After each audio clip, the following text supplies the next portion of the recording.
Story intro. ರಾತ್ರಿ 3 ಗಂಟೆಯ ಅತಿಥಿ. ರಾತ್ರಿ 3 ಗಂಟೆ. ಎಲ್ಲರೂ ಗಾಢ ನಿದ್ರೆಯಲ್ಲಿ ಇರುವಾಗ ಕೆಲವರು ಮಾತ್ರ ಎಚ್ಚರದಲ್ಲಿರ್ತಾರೆ. ಆ ಸಮಯದಲ್ಲಿ ಕೇಳುವ ಒಂದು ತಟ್ಟುವ ಶಬ್ದ. Story intro. ರಾತ್ರಿ 3 ಗಂಟೆಯ ಅತಿಥಿ. ರಾತ್ರಿ 3 ಗಂಟೆ. ಎಲ್ಲರೂ ಗಾಢ ನಿದ್ರೆಯಲ್ಲಿ ಇರುವಾಗ ಕೆಲವರು ಮಾತ್ರ ಎಚ್ಚರದಲ್ಲಿರ್ತಾರೆ.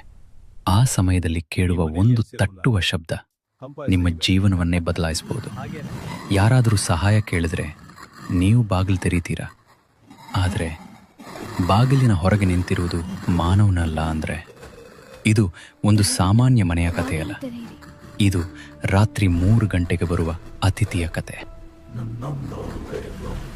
ಮೊದಲ ರಾತ್ರಿ. ಅರುಣ್ ಒಬ್ಬನೇ ಮನೆಯಲ್ಲಿ ಮಲಗಿದ್ದನು.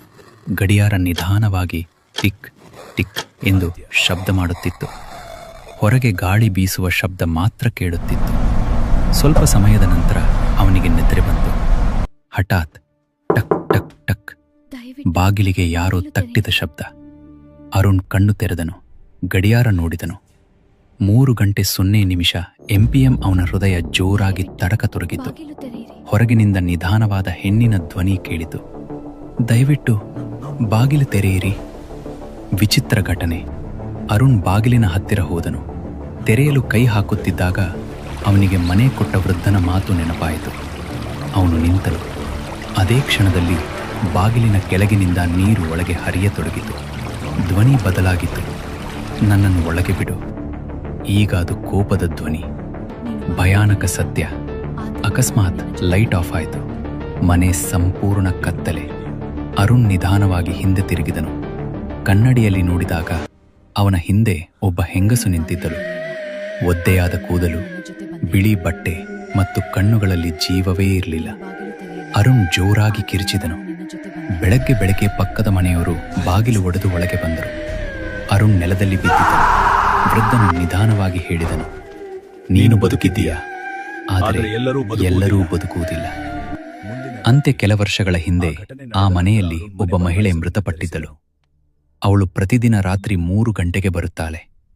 ಬಾಗಿಲು ತೆರೆದವರು ಮತ್ತೆ ಕಾಣಿಸಿಕೊಳ್ಳುವುದಿಲ್ಲ.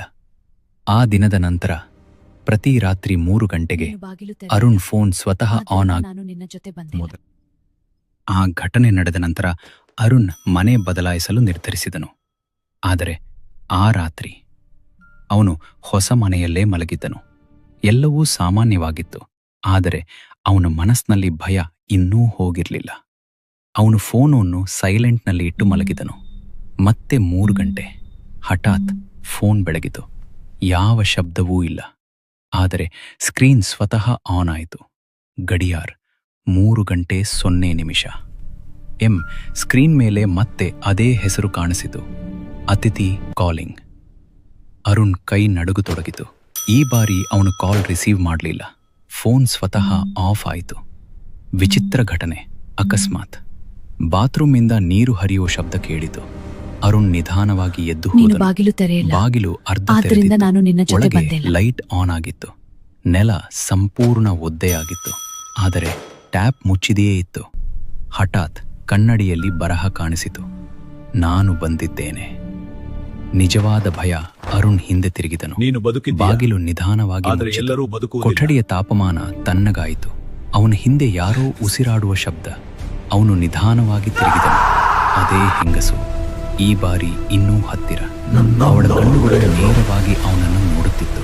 ಅವಳು ನಿಧಾನವಾಗಿ ಹೇಳಿದಳು, ನೀನು ಬಾಗಿಲು ತೆರೆಯಲಿಲ್ಲ, ಆದ್ದರಿಂದ ನಾನು ನಿನ್ನ ಜೊತೆ ಬಂದೆ. ಅಂತಿಮ ತಿರುವು ಮುಂದಿನ ದಿನ. ಅರುಣ್ ಕಾಣೆಯಾಗಿದ್ದನು. ಮನೆ ಖಾಲಿ. ನೆಲದಲ್ಲಿ ನೀರು ಮಾತ್ರ. ಮೇಜಿನ ಮೇಲೆ ಫೋನ್ ಬಿದ್ದಿತ್ತು. ಫೋನ್ ಮತ್ತೆ ಬೆಳಗಿತು. ಸ್ಕ್ರೀನ್ ಮೇಲೆ ಬರಹ, ನ್ಯೂ ಕಾಂಟ್ಯಾಕ್ಟ್ಸ್